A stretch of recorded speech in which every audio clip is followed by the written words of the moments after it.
Yeah. So talk us through that process of drafting because and how you kind of went with the memorization thing. So I mean, straight up, was it that just memorize the whole essay, one core essay per module? So common module, module A, module B, you had one core essay, you memorized them word for word, and then you practiced adapting. Is that accurate, or did you do something a little bit different to that? I pretty much did do that, and I was quite nervous because they do say to have, like, ideally you should have two to maybe three essays for each module. But the way I worked, and like I was scared that this wasn't going to work because there were people advising against this, to have like no, you should have three essays per module or something.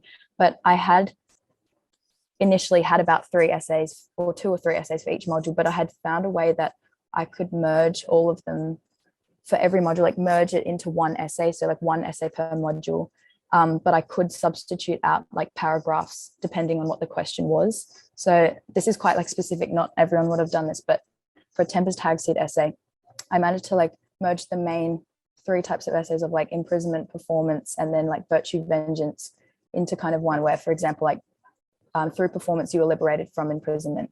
But then if I needed to tie a feminist lens into it, I could substitute in a paragraph on feminism, but keep that same thesis. So I did ultimately, like, from an outsider perspective, I did walk in to the exam with one essay per module, but they had been like crafted in a way that depending on the question, I could substitute in and out parts that I needed. And every student works differently, obviously, but I would recommend doing that, because by having that, you're really familiar with your essay, you're really familiar with your thesis. And when you see the question, because you're so familiar with it, it's so easy. Like that's the most easy way to adapt, because it's like that thesis is just like, kind of sounds silly, but it's like the main thing within you, that's the thing, that you have to ultimately like tie in with the question, and everything else just comes secondary to that, like whatever paragraphs you substitute in and out, whatever quotes, they all come after that, because the thesis is like the ultimate like kind of golden thread that for me was there no matter what the question was, in a way.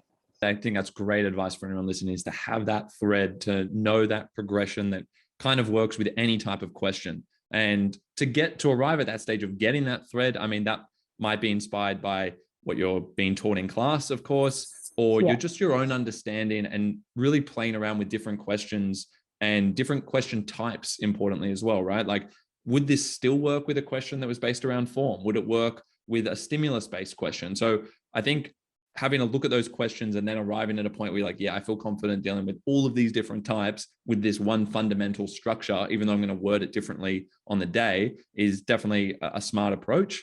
And it sounds like, you've obviously executed on that perfectly.